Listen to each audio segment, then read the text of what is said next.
Honestly though, this jumper makes me feel like a bird.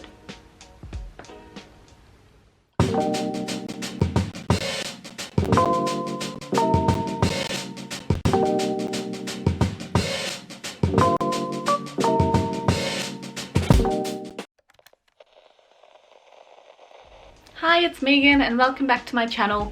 Today I'm just going to do a tutorial on how I edit my pictures for Instagram. I've been editing pictures for quite a while. I use Instagram regularly. I love using Instagram as a creative outlet. I've always done art and media and stuff like that, but I find it really hard to fit that sort of stuff into my timetable, especially when I was going through VCE and working 2 jobs. Now that I have a bit more time on my hands, I am starting to obviously edit videos and do a bit more in the media sort of area. But before I did have the time to do that, I found editing pictures a really quick way to have a creative outlet. I'm just going to go into my phone just so I can show you what I'm doing.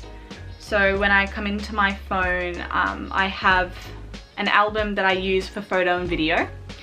And these are pretty much just some of the apps that I've experimented with over the years for editing my pictures.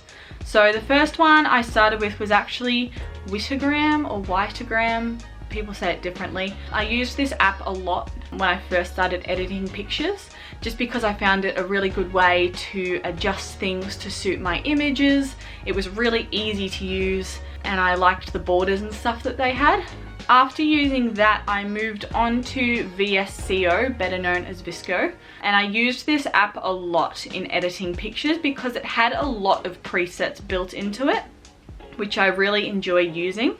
And eventually I wanted to adjust some images that suited the pictures that I was taking more. So VSCO was really good with presets, but depending on the image, you couldn't really change certain aspects of the filter, which could make certain things look really saturated or make the image just look overexposed or over contrasted, and I didn't really like using that as much.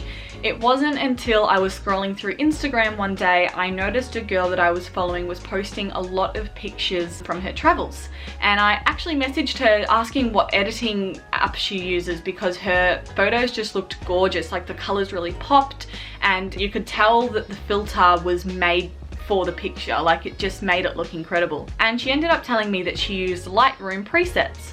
So I downloaded Lightroom. When I first downloaded Lightroom, I was really confused. I had no idea how to use it. It was really complicated for me at the start, even though I had used editing apps a lot. But once I navigated my way through it, it actually worked really well with what I wanted to do. So today I'm just going to show you how I edit my pictures on Lightroom Mobile, and then you can make your own. I actually did start a presets page earlier this year called M Presets Co, and I was going to start making packages to sell to people, so I thought it'd be a good place to promote them, but I got a little bit lazy, if I'm honest, and I couldn't really be bothered. So instead I'm just going to show you how you can do it yourself. But anyway, onto the app. So when you first come into Lightroom, you'll probably come to this home page, which shows you other people's edits, which is a nice place to, I guess, see what the app can do. And then you just go across into photos, and I press on all photos, and I just press add at the bottom. And then I say from camera roll. Today I'm just going to be using this picture here. And then as you scroll across, you'll see all of these ways to change your images. So the first thing I do is come into the light section, and this will give you exposure, contrast, highlights, shadows, whites and blacks. And it also has the curve setting. When I go into curve, I use this a little bit. I generally move the first point of the curve up. It just gives your image a faded look. So if I hold down before and after, you can see that fade that it's got on it. I then bring the first part of the grid down to about here. You can see where that second white dot is. Third point I pull is from here, and this brings up the highlights. So you can already tell just from using the curve that it's changed the image quite a bit from before to after. I generally don't mess with the exposure very much unless it's an image that is quite dark or is very bright. This image is fine as it is, I think, and so I'm not going to change the exposure at all. For contrast, I do generally bring it up a little bit, but only to about 5. I then bring up the highlights quite a bit. For this, I like my images to be quite white and bright, so I bring that up to about 30. I then move on to my shadows, and I actually bring the shadows up a bit just to remove, if we go down the other way, it darkens it. Just remove that darkness, so I bring that up to about, I'm going to say 20 for this one.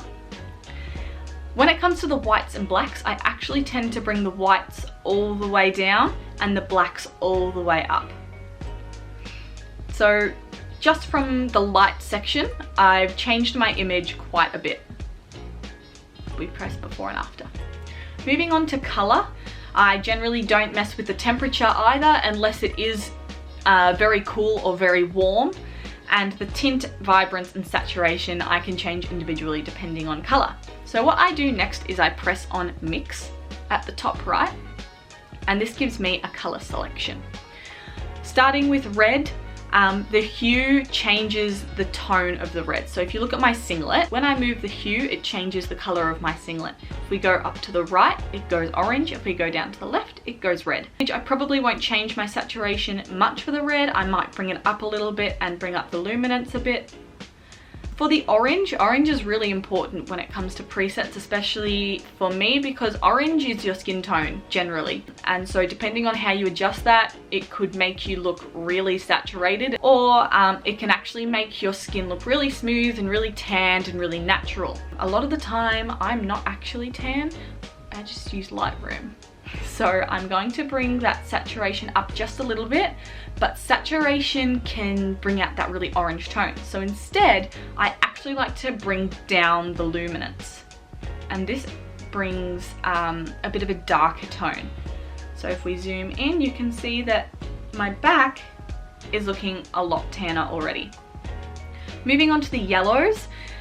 Yellow can also sit in the skin tone, but a lot of the time I actually increase the luminance of my yellow a lot because it also is generally in the background, and yellow is also generally your off-white color. And so I want my white to look really white as opposed to off-white yellow.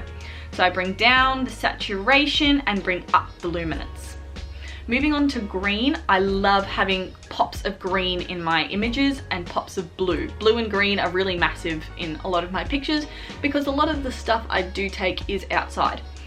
When it comes to the hue, so the top thing, I bring that up to the right a little bit. It does give it a bit of an artificial green, but I like the look of that. I then bring up the saturation and bring up the luminance. Moving on to the aqua color. In this particular image, the aqua color isn't very prominent even when I move the saturation, and so I'm not going to move it for this one. Moving on to the blue, in this image, the blue is used quite a lot. So obviously the sky, the ocean, and my jeans. When I use blue, I like to make it more of an aqua tone, so I'm just going to bring the hue down slightly to -22. I'm then going to bring up the saturation and bring up the luminance to give it this look. I like the sky being really bright and aqua, and my jeans also, I like that look. The purple and the pink aren't very prominent, so we don't have to worry about changing those. Moving on to effects, which is my favorite part, I generally keep the texture down because it makes the skin look more smooth, and I bring the clarity up. So that just makes the image look clearer. It does add a little bit of contrast as well. For dehaze, depending on what you want your image to look like, if you want it to be really saturated and dark like this, or whether you want it to be bright and airy, I'm going to bring the dehaze down to about -10 or so, just because I like them looking a lot brighter.